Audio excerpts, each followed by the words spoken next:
Hello everyone, welcome back to my channel, or welcome if you're new. This is the fourth and final part in my series about Love is Blind season 4.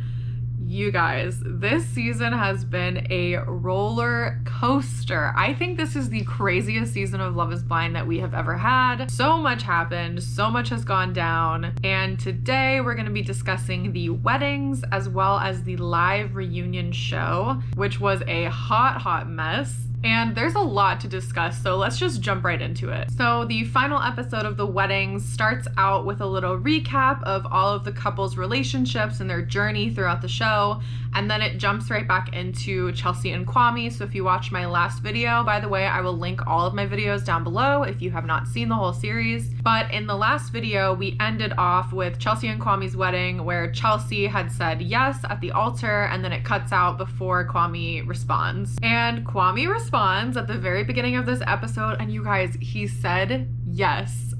I was mind blown. I was so prepared for him to say no. If you watch my other videos, you know that I was just like, damn, like this guy's gonna say no to her. She's gonna be heartbroken. I feel so sad for her. And then he said yes. They seem super happy in the moment, obviously. I have some question as to whether the relationship will last. Although, however, hearing from them at the reunion and like seeing some stuff that's been posted online, it really has me wondering if they truly are victims of a bad edit. This has happened before on Love is Blind. I think this happened with Nick and Danielle in season 2, where like they got what I would consider a bad edit, where it only showed them fighting and having problems, and then they got married at the end and everyone was shocked. I think this is kind of the same situation. Partially, I think the editing made it appear as though they were not happy together, or that he was not happy with her. But I also think part of it is that Chelsea is very open with her emotions. She kind of wears her heart on her sleeve. Like, however she's feeling, she's big about it and everyone knows it. With him, he seems a bit more like held back. Like, he doesn't share everything, or he doesn't express himself so publicly the way that other people do. So I wonder if that's why it felt like a shock to us in the audience, whereas to them it was normal. I mean, I think that there was some uncertainty before the wedding. Chelsea was saying like, this will be the best day of my life, or he'll say no and this will be devastating. So she wasn't 100% certain, but judging from the reunion, which we will get to in a second, they seem very happy together. So I think that maybe the editing played a big impact on the way we perceive the relationship throughout the show. So within the first 6.5 minutes of this episode, we're done with Chelsea and Kwame. They're married, whatever, we move on. And the next couple that they talk about is Micah and Paul. There's a lot to say about this one as well. So Micah arrives to the wedding venue. It's raining. She gets out of the car and she's wearing these like little fluffy slippers that are gonna get destroyed in the rain. But anyway, it cuts back and forth between the two of them, like getting ready with the bridesmaids and the groomsmen, and like talking through their emotions and what's going to go on today. And Micah keeps saying stuff like, we're about to get married potentially. Like, she seems very unsure of what's going to happen. And Paul is the same way. He seems like extremely nervous and very unsure of what he's gonna say. His friends seem to be a little bit concerned that he's thinking and acting differently than what he normally does. And there's some discussion around like, oh, like maybe that's not a good sign, like she's changing you and you're not acting like yourself. But on the other hand, there's the side of like, well, you've never been like this before. Like, maybe you're so happy with her. Like, you're not acting like yourself, but you seem so much better than how you normally are. Like, stuff like that. They talk a lot about whether the relationship would be sustainable or the marriage would be sustainable, and Paul just feels really unsure about it. He said if things continue going how they are now, then it would be a good marriage, but things will definitely change, and it's hard to predict when things will change or how they'll change. Listening to Paul talk to his friends before the wedding, it really felt like they were just talking in circles and going back and forth, hitting on the same points over and over again. And he just felt so conflicted and unsure about what he's gonna do. At one point, he even asks his friends, he's like polling them one by one, like, hey man, what would you do? Would you say yes or no? And he's just trying to like gather as much data as possible. He's a scientist, so he's like really trying to think about this in an analytical way, and it is not helping him. It's making him just more confused. He's trying to find the balance between his logic and his emotions, and he's struggling really bad. Also, there's a scene where he talks to his father and his stepmom, and their take on everything is kind of like, well, do you love her? well, love is enough. And I'm just like, that's a ridiculous stance to take on this. That is terrible advice. Like, love is not enough for a relationship. I think they're just trying to be positive, but like, that is not helpful advice. And he kind of knows that it's not. And honestly, from her perspective, and she says this later on, but like, I wouldn't want to marry somebody who was this unsure. And like, obviously this is an unusual situation. It's a TV show where they accelerate the timeline of your marriage, but like, I wouldn't want to marry someone who was so on the fence about whether to say yes or no. Like, that's just not a good omen. So I get from her perspective why she's concerned about that. Micah is having kind of a similar conversation with her friends. Like, she seems more like she knows where she stands, but she has no idea what he is gonna say. She's very nervous, like even up to the point where she's gonna walk down the aisle. She's with her dad and she looks over at him and she's like, I can't do this. They get to the altar.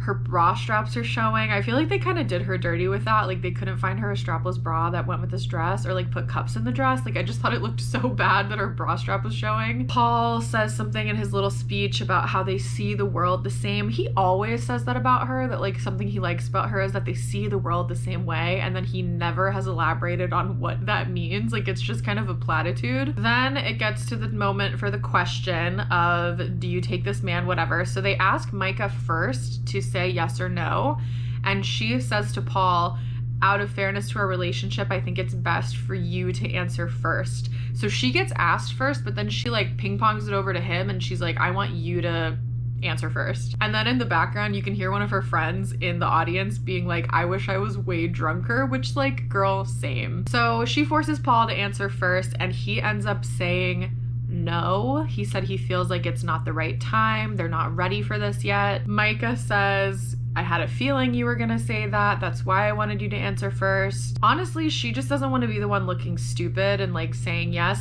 Also, I think it's because she didn't want to say yes first and then have him say yes out of obligation to her and like not wanting to embarrass her or like her influencing his decision. And so she wanted him to say it first because she wanted him to be sure about it, which like I think is reasonable. As much as I really dislike Micah, I do understand the logic behind that sort of. It came off looking very manipulative, but I do kind of understand where she's coming from. So they stand there awkwardly. He's kind of like trying to talk and explain himself, and she ends up just like being overwhelmed and running back down the aisle and like leaving the venue. It's giving Giannina from season 1, although not as dramatic as Giannina. Nobody could be as dramatic as Giannina. But he goes after her. He's trying to talk to her and she's saying like, leave me alone. I don't want you here right now. Get away, like get out. And actually, as she's running away, her friend Shelby, bitch Shelby, who we have talked about before. Shelby has been extensively talked about on the internet. Like, nobody likes Shelby. She's a terrible friend. But as Micah is running back down the aisle crying after just being rejected in front of everyone, her friend Shelby is laughing and saying, that's exactly what I wanted to happen. And that is incredibly mean and cruel, but also I think Micah deserves that on some level, because that's exactly what she was doing to other women in the pods when they were crying over being heartbroken. She was laughing at them, and so now her friend is laughing at her when she's in the same position. I did not feel bad for her in that moment. I felt like, you're getting exactly what you deserve, taste of your own medicine. Like, your friends are mean and you're mean, and it's all full circle. So then he's trying to talk to her and she's like, please get out, please leave. And like her mom comes and her bridesmaids come and her mom's trying to comfort her, and he leaves her alone. And then there's an interview with him where he's saying that he knows that he loves her and he felt like the love wasn't always reciprocated, but maybe that was a defense mechanism, or they had gotten into a negative feedback loop and it was just causing this like resentful negative feedback loop where they weren't always on the same page with how they were feeling or expressing how they were feeling. He says that saying no to her destroyed him. Like, he does seem genuinely very upset that he had to do it or like had to stand up for himself in that way. But then he says a comment that is very controversial, which we will get back to later, but he says something about how one of his biggest hesitations with her is that he could not envision her as a mother, and he didn't think that she has a nurturing quality that he would look for in someone being like the mother of his kids, and he was just having trouble picturing that part of the future with her.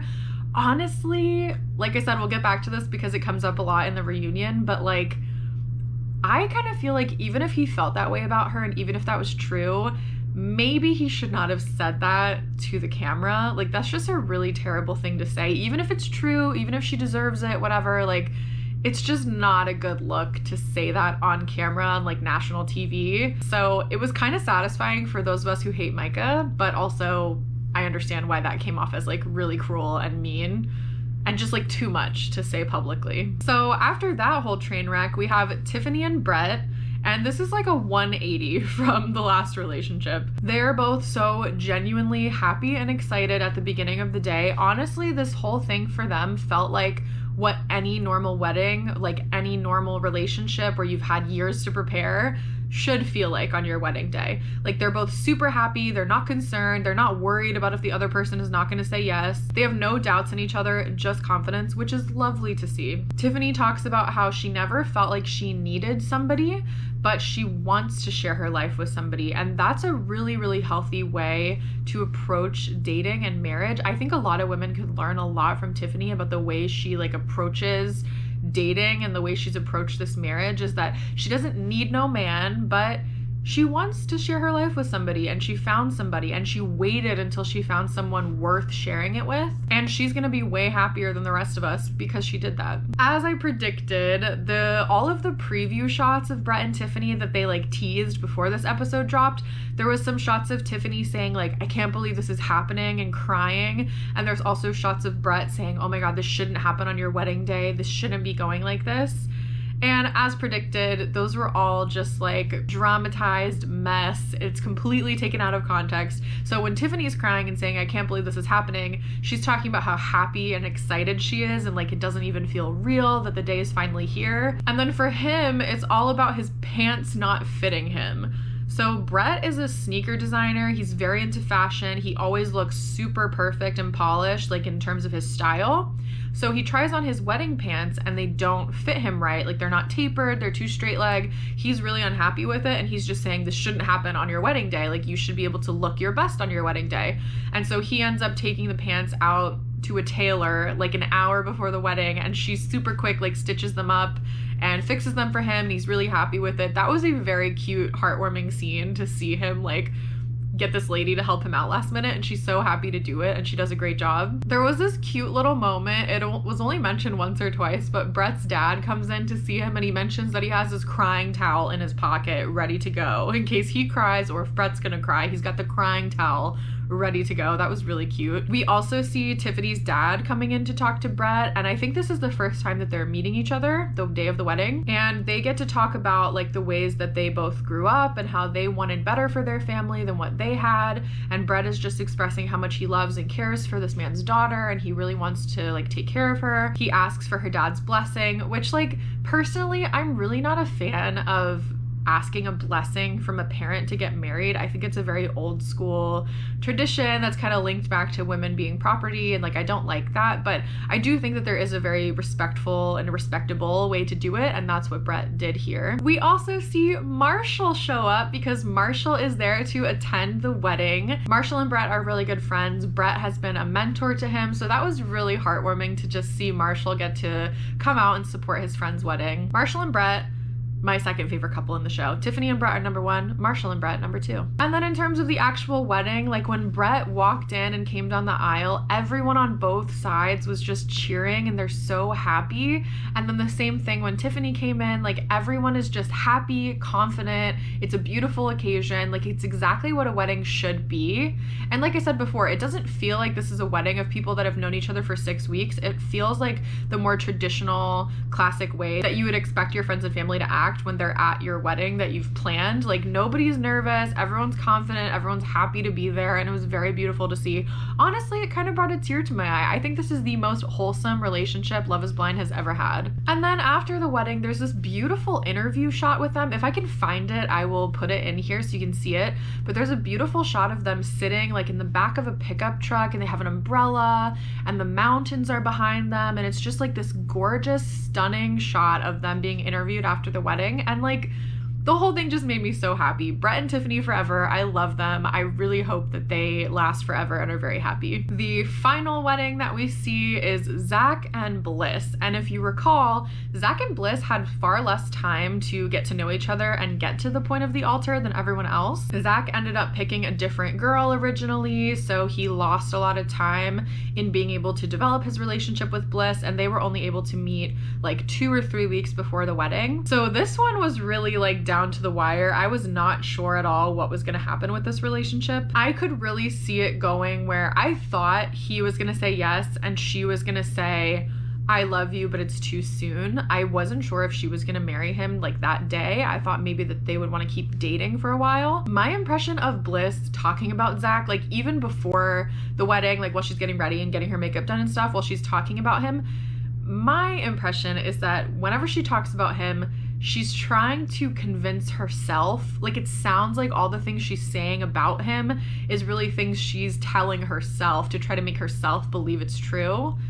Not to say that she doesn't love him or care about him, but it just comes off as like very fresh. Like it's like she's trying to convince herself that it's a good idea to marry this person this quickly. Meanwhile, with Zach is like very sure about her. And my thing with Zach is that, I said this in another video too, it seems like he wants a wife, he wants a family. He keeps talking about it like a wife, a family. And Bliss just kind of happens to fit into that. Like Bliss goes along with it, they get along, he wants it to work out because he found somebody. But it seems to me that his priority is a lot more so focused on the marriage and the family and not like Bliss specifically, which is kind of the opposite of how Tiffany is viewing things. Like for her, she's like, I'm gonna wait until I meet the exact perfect person and then maybe I'll get married, maybe I'll have kids when I find somebody. With Zach, it's like, I want to get married and I want to have kids, so now I'm going to look for someone to fill that role, if that makes sense. Bliss's dress is absolutely gorgeous. I know there's been some discussion about the sleeves, whether people like the sleeves or not. I personally like them. I think they're definitely a choice, but it's very pretty. Both of her parents walk her down the aisle, which I think is a nice touch, especially because her parents are divorced, although there was kind of a funny, awkward, uncomfortable moment when they get to the end of the aisle and the officiant is like, who gives this woman to be married? And at the same time, her dad says, I do, and her mom says, we do. So that was a little uncomfortable.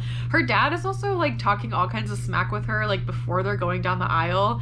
He's like, he says something like, I hope you're making the right decision, or like never settle, like, you know, you got to do what's right for you. But he's kind of just still doing his little personality thing of like rolling his eyes and being like, well, I hope this goes well, you know. To be honest with you, when they're at the altar doing their like vows or like their little speeches to each other, I could not tell you what either one of them said. I thought that both of the speeches were like so boring, so throwaway, like just random platitudes. Like I don't remember anything that they said to each other because it just felt very like generic. Zach is the first one to be asked. He says yes, which was not a surprise to me. And then they ask Bliss, and Bliss also says yes. I really hope that this goes well for them. I think that, like I said, they were on a way different timeline than anyone else. It's kind of crazy to get married within 3 weeks of meeting somebody, but I really hope that they're happy. It seemed at the reunion that they're very happy together, and sometimes these things just work out. So I really hope that it works out for them.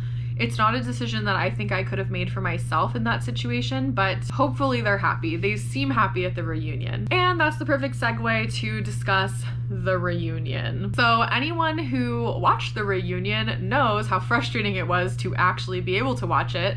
The reunion was a live event by Netflix. Netflix has never done a live reunion show before. I believe that they've done like a live stand-up special for Chris Rock like a few months ago or maybe a year ago or something, but nothing that ever drew as much traffic as what this Love is Blind show was going to draw, and it was a live interview. So it was supposed to start at 8 o'clock Eastern time. It did not actually start until like 9:20 p.m. So it was an hour and 20 minutes late. People were losing their minds on Twitter and Instagram comments, like freaking out, being like, Netflix, give me my money back. Netflix, I have to go to work tomorrow. Like, people just being mad that it was super delayed. I was annoyed that it was delayed as well. But finally, the show comes on. It's hosted by Nick and Vanessa Lachey, who are technically the hosts of this show. This show really doesn't need a host. They're terrible hosts. Spoiler alert, I hate Vanessa. I think she's really annoying. The way she asks questions is really like annoying and weird.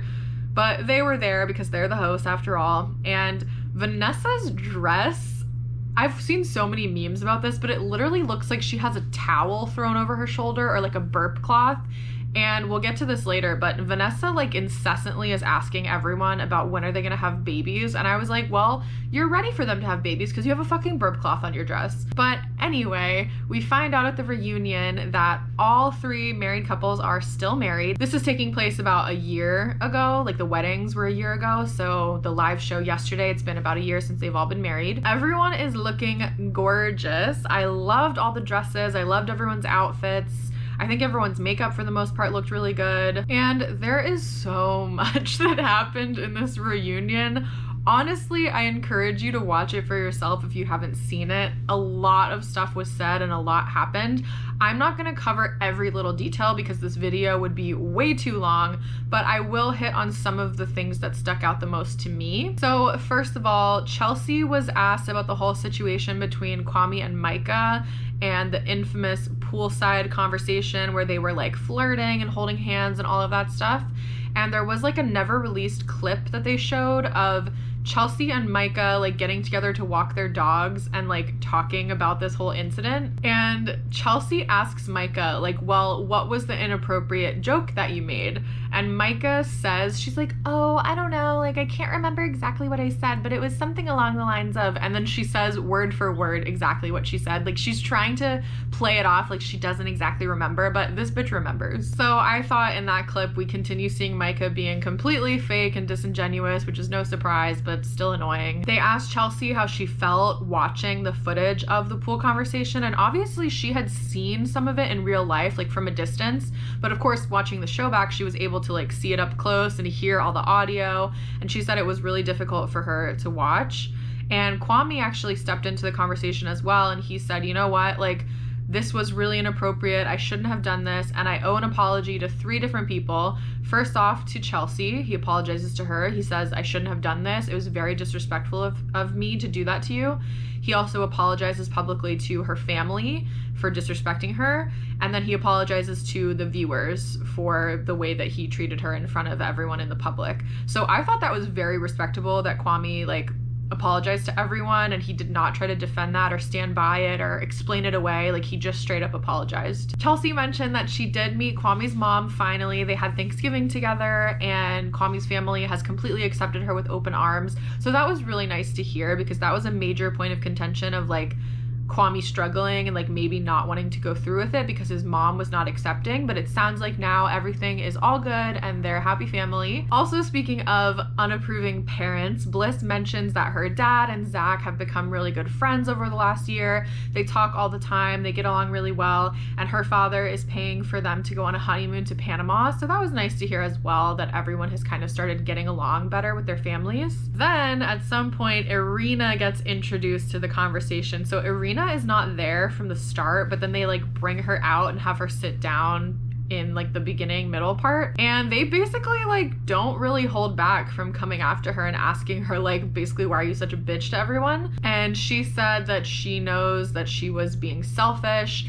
The way that she was describing it, it kind of felt to me like she was saying she had main character syndrome, like she was just acting like everything was all about her and nobody else was there, or like nobody else was involved in the process. Bliss says that Zach had told her all the details of everything that went down between Zach and Irina in Mexico and how badly Irina was treating him, but she said when she had to see it for herself, it was really, really hard to watch that really happen to her husband. Zach says that Irina never took the relationship seriously from day one, moment one. She knew she didn't want to be with him after she saw him, and then she's like, oh, I'd like to speak on that, and then she kind of says a bunch of nothing. Like she just really says a bunch of nothing and like backhanded apologies where like it sounds like she's apologizing and then she says something really mean. Like at one point she says something almost like all the things that she didn't like about Zach, but Bliss loves those things about him. It's like all Zach's negative qualities, Bliss likes them after all. So it's just like, that's not really an apology.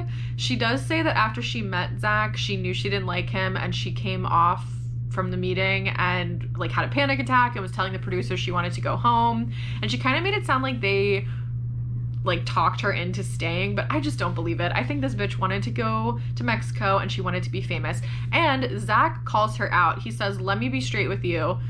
If we're being honest, you went on this show to get famous. And the audience is like cheering, and she's just like sitting there like, no. But I'm glad he said it. I'm glad he called her out because that's absolutely true. And Zach also says to her, I know you'll become an amazing person one day, i.e. you are not an amazing person and we hope that you can change and become an amazing person. I thought that was very funny. Vanessa asks her about like the fact that she grew up being bullied for her acne and then she turned around and started being a bully to other people and acting very malicious, and she's like asking Irina directly to address that, and Irina just like doesn't address that at all. She says some other bullshit that's irrelevant. Then the conversation moved on to Micah and Paul, and they asked Micah if Paul had said yes, would you guys be married today? And she's kind of tearing up for a second. She like takes a second to collect herself, and she says she was planning to say yes, but because it was a real marriage on the line, she wanted to know that he was choosing her out of completely his own decision and not because he was being influenced by her to say yes, and that's the reason she wanted him to answer first. We talked about that already. I get it. I get it. As much as I dislike her, I understand her point of view there. They asked Micah how she felt hearing about the thing of him saying she wouldn't be a good mom, and she said it made her feel terrible. She said her own mom didn't survive, or almost didn't survive her own birth, and like it was like a miracle that she grew up having a mom, and she desperately wants to have her own kids. And so hearing him say that about her devastated her, and she was also mad that like he never told her that and she had to find out about it along with everyone else like 2 days before the show from watching it live on TV. So that frustrated her. Vanessa really tried to come after him about this, and he was trying to like backpedal and kind of explain what he meant, and like it was not that successful, and like that part of the show was very messy of them just kind of going back and forth about why do you think Micah would be a bad mother, and like specifically why, and it was just like kind of being dragged through the mud, which was uncomfortable to watch. Micah and Paul did reveal that they dated a little bit after the show. Like it sounded like it was only maybe a couple of months and it was mostly long distance, and then it didn't work out and they broke it off. Then they tried to move on to Jackie and Marshall, which was another mess. So Jackie actually didn't attend the show. She and Josh are together. They have been together since the filming of Love is Blind, so they've been together for like a year now.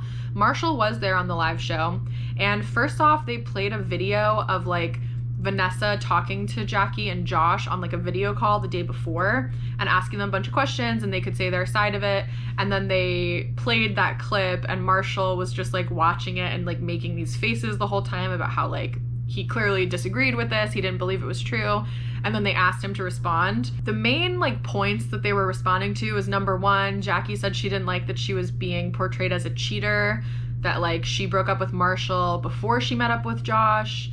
So that was one thing. One thing was about like him wanting the ring back, and she said that he wanted the ring back because he wanted to propose to another castmate.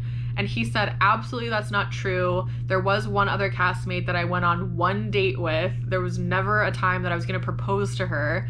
But yeah, like I did go on one date with someone else. And he said he wanted the ring back because he felt like the ring, even though he didn't purchase the ring, he said it was a symbol of their relationship together, and it was something he gave to her as a symbol of them getting married, and she disrespected him and she rejected that, and so that's why he wanted the ring back. It was more of like a symbolic thing. I kind of get that, but also at the same time I'm like, well, you didn't pay for this ring, she didn't pay for the ring either, like maybe just give it back to fucking Netflix. I don't know.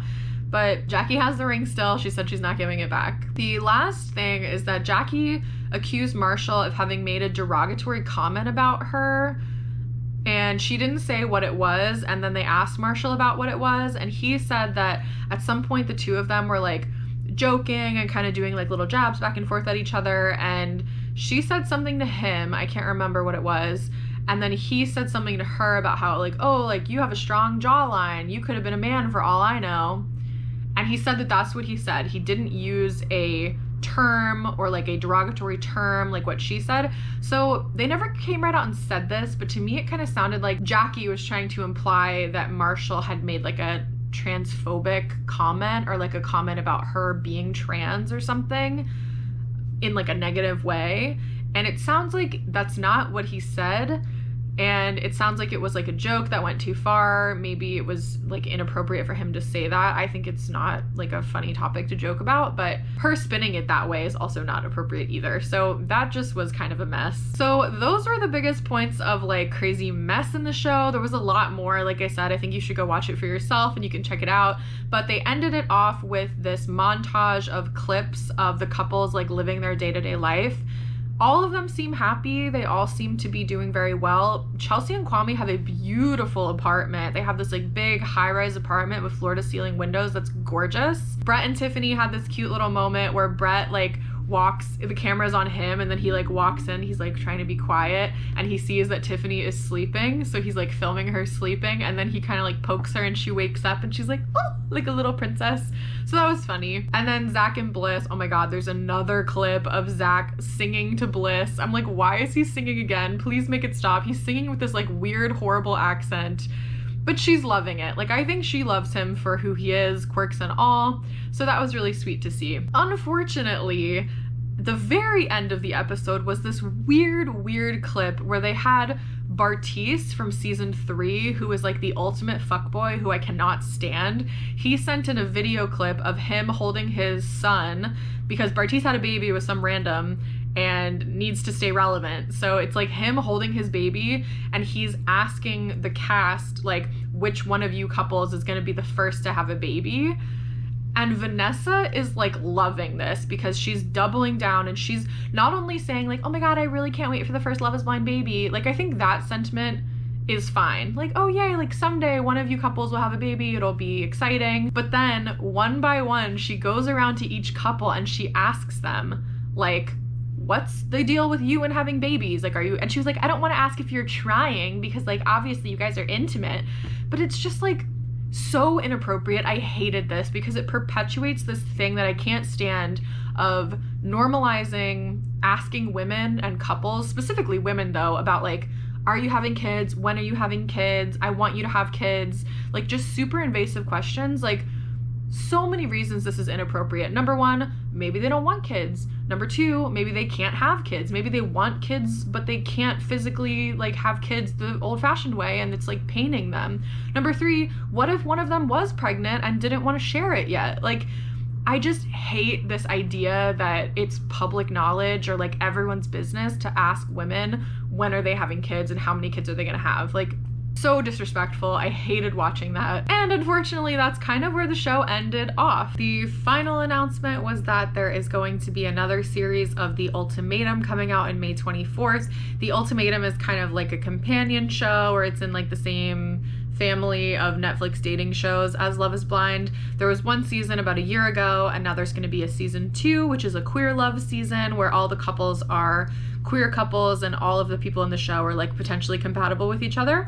It's really nice to see Netflix doing a queer dating show. I hope that it does well and they keep doing this. I will definitely be watching that. I don't know if I'm gonna make any more videos about another series, but I will definitely be watching. As always, please let me know what you guys think in the comments down below. Are you shocked that 3 of the 4 couples got married? I definitely was. Let me know all your thoughts and opinions down below. Also, let me know your hot takes on the reunion because Lord knows that was a hot mess. My next video will not be Love is Blind related. Let me know if you guys have any suggestions for what you'd like me to film because I'm always looking for new content ideas. Thank you guys so much for watching and I will see you in my next one. Bye!